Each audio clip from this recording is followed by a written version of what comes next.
This is Josh from GearWire, and I'm here with Tim Vear. He's with Shure in the Applications Engineering Department, and we're going to take a look at some of the UHF-R wireless systems that they've got here at Winter NAMM 08. All right, Tim, what do you got to show us? Okay, this is our newest wireless equipment.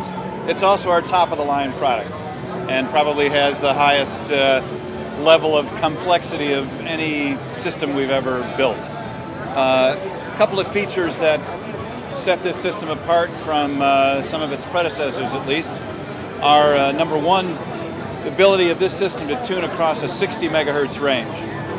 In this country, that's the equivalent of 10 television channels, and because all wireless microphone and in-ear monitor products basically share the same spectrum with broadcast television, one of the key criteria for making this equipment work reliably is to be able to avoid getting trampled on by a broadcast TV signal, which might be a couple of million watts. So this equipment has the ability to tune over a broad enough range that you can almost always find clear channels to operate. Especially important for large-scale touring sound operations where they may have to put up 20 or 30 or 40 channels of wireless on one stage at a time. You need to be able to get as many systems in a limited amount of spectrum as you can. The other aspect of this product that makes it somewhat unique in the industry is that it is networkable. Each of these receivers has an Ethernet port as well as a USB port, and any number of receivers can be networked together and monitored and controlled by a PC or a Macintosh computer. We have a software package called Wireless Workbench, which is set up for PC and Macintosh operation, so either platform will work. And that software allows really two functions. One is the ability to control and monitor all of the receivers that are hooked up to the computer, and the second is that it contains our complete frequency coordination program.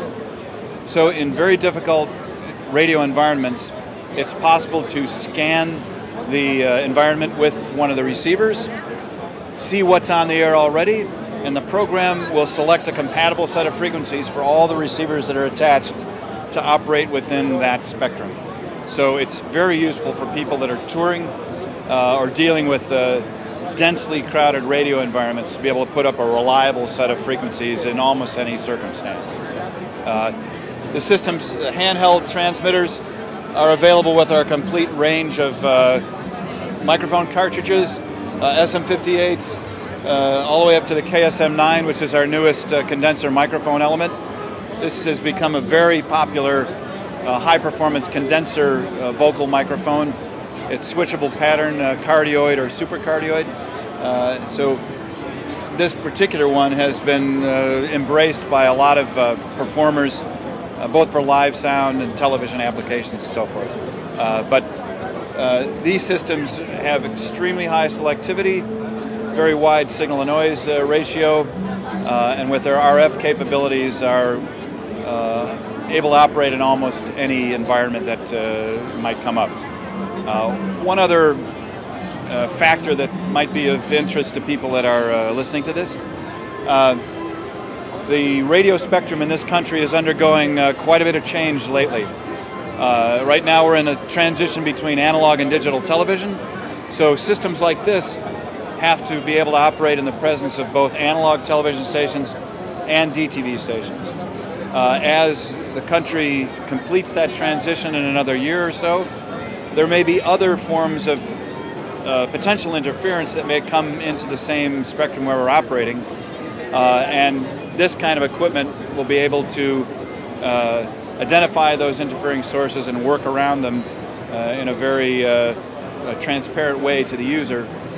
So these systems should have good, useful life well into the future, even as the radio environment changes dramatically. All right, thank you, Tim.